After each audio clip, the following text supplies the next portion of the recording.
Hello dear students, welcome to ATP star. कैसे हो guys? Hoping that आप सब बहुत बहुत अच्छे होंगे। My self Vineet Khatri and guys, आज का ये वीडियो उन सभी स्टूडेंट्स के लिए है जो अभी क्लास 12 में है और बेसिकली वो अभी अपने टर्म 1 एग्जाम्स दे रहे हैं।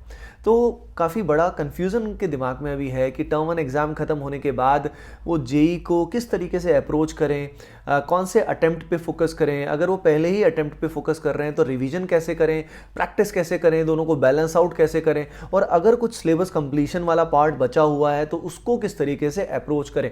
इस वीडियो में आपको सारे सवालों के जवाब मिलने वाले हैं, तो अंत तक बने रहिए। ओके गाइज, तो देखिए, सबसे पहले मैं आपको बता देता हूँ कि यार आपके टर्म 1 एग्जाम ऑलमोस्ट जैसे होने वाले हैं, तो कैसे हुए आपके एग्जाम कमेंट सेक्शन में ज़रूर बताइएगा।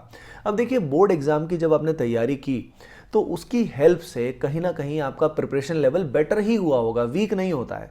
क्योंकि यार देखो, जब आप बोर्ड एग्जाम की तैयारी कर रहे हो तो कहीं ना कहीं एनसीईआरटी बेस्ड आपने चीज़ें, थियोरेटिकल चीज़ें तो की होंगी, कुछ आपने न्यूमेरिकल की प्रैक्टिस की होगी, है ना। तो यानी जेई से टच आपका खत्म हो गया होगा, ऐसा तो नहीं हुआ, ठीक है। तो अपने आप को ये नेगेटिव बात कभी मत बोलो कि यार बोर्ड के एग्जाम थे तो मेरी प्रिपरेशन वीक हो गई। नहीं, बोर्ड से आपकी प्रिपरेशन एग्जैक्टली वीक नहीं होती है ना।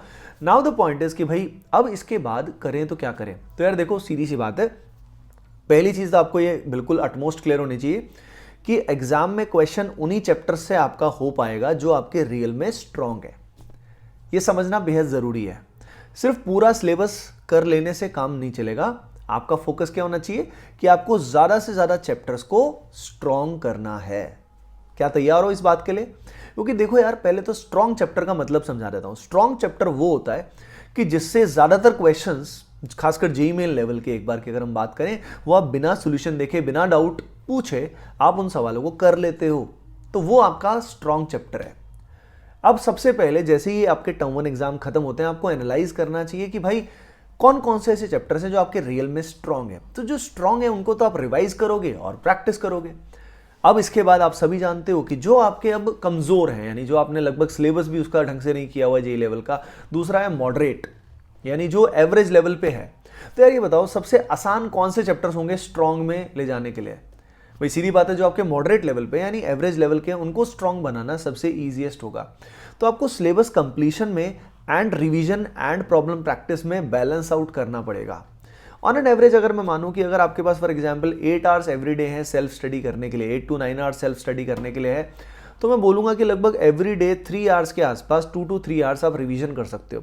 और रिवीजन करने का भी सबसे अच्छा तरीका है chapter wise previous year question करना। इसके अंदर एटीपी स्टार ऐप में जो प्रैक्टिस का फीचर है, जिसमें आप खुद के टेस्ट बनाते हो, वो एक बहुत अच्छा तरीका होता है रिवीजन करने का, revision through problem solving. ATP star app को आप, जो डिस्क्रिप्शन में लिंक दिया हुआ है, वहां से डाउनलोड कर सकते हो। ये फीचर सभी के लिए फ्री ऑफ कॉस्ट अवेलेबल है। अब बात आती है, आपको क्या करना है, रिवीजन करना है उन चैप्टर्स का। अब जो मॉडरेट है उसमें रिवीजन से काम नहीं चलेगा, उसमें आपको डेप्थ में जाना है, यानी आपको बहुत एक्सटेंसिव प्रैक्टिस करनी पड़ेगी। और सबसे बड़ी बात, अच्छे क्वेश्चन सॉल्व करने पड़ेंगे। तो आपका मॉडरेट जो चैप्टर्स हैं वो स्ट्रांग तभी बनेंगे जब उसमें आप क्वालिटी क्वेश्चंस करोगे। अगर क्वालिटी से नहीं करोगे तो फिर आपका वो स्ट्रांग बनेगा ही नहीं, कभी नहीं बनेगा। आपको कंफर्ट जोन से बाहर निकलना पड़ेगा, है ना। तो एक बात भी हमेशा कही जाती है, be comfortable with the uncomfortable to get comfortable in the long term. तो होपिंग दैट ये बात आपको समझ में आई होगी। अब सिलेबस कंप्लीशन, मान लो कुछ चैप्टर आपके काफ़ी कमज़ोर है, तो अभी भी हमारे पास समय बचा हुआ है, यानी लगभग अगला 1 से 1.5 महीना हम सिलेबस कंप्लीशन में भी पार्टिसिपेट कर सकते हैं, ठीक है। तो आइडेंटिफाई करो कि भाई इजी जो आपके चैप्टर्स हैं, इजी बोल रहा हूँ मतलब जो आपके वीक चैप्टर्स हैं, उनमें से जो आपको कंफर्टेबल लगता है, कहीं ना कहीं लगता है कि यार ये छोटा चैप्टर है और मैं जल्दी कवर कर सकता हूँ, तो उनको सबसे पहले लें। और जो इंटर रिलेटेड चैप्टर्स हैं उनको सबसे पहले लें। जैसे मैं एग्जांपल लेता हूँ, जैसे मान लो आपने केमिस्ट्री के अंदर इन्वायरमेंटल केमिस्ट्री नहीं किया हुआ, ठीक है। अब इन्वायरमेंटल केमिस्ट्री से आजकल एक क्वेश्चन आने के चांस काफ़ी स्ट्रांग रहते हैं। तो यार वो अगर आपका भी वीक है, आपने अब उसको नहीं किया हुआ, तो उसको पहले कर लेना चाहिए। तो इस तरीके से हमें आइडेंटिफाई करना चाहिए कि भाई कौन कौन से चैप्टर हमें करने हैं। तो प्लानिंग सभी की अलग अलग होती है, इसलिए मैंने एक फंडामेंटल प्लान नहीं बनाया कि ये कर लो। लेकिन अगर आप चाहते हो कि केमिस्ट्री के जो मोस्ट इजी स्कोरिंग चैप्टर्स होते हैं, फिजिक्स के इजी स्कोरिंग चैप्टर्स होते हैं, और उनमें कौन कौन से कंसेप्ट पढ़ने हैं, कैसे पढ़ना है, अगर आप चाहते हो ऐसा वीडियो आए तो कमेंट सेक्शन में ज़रूर बताइएगा। अब रिवीजन का हो गया, प्रॉब्लम सॉल्विंग का हो गया। अब बात आती है मॉक टेस्ट की। प्रॉब्लम सॉल्विंग के लिए मैंने बता दिया कि चैप्टर वाइज टेस्ट जरूर दो रेगुलरली, जिसके लिए आप एटीपी स्टार ऐप का यूज करें, क्योंकि प्रैक्टिस टाइम बाउंड करनी बहुत जरूरी है।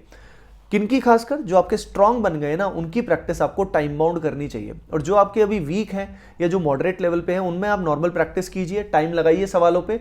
लेकिन जैसे ही वो स्ट्रांग आते हैं तब आपको टाइम बाउंड प्रैक्टिस ही करनी चाहिए। तब आपको रियल में असेसमेंट होगा कि सही में वो आपका स्ट्रांग है भी कि नहीं है ना।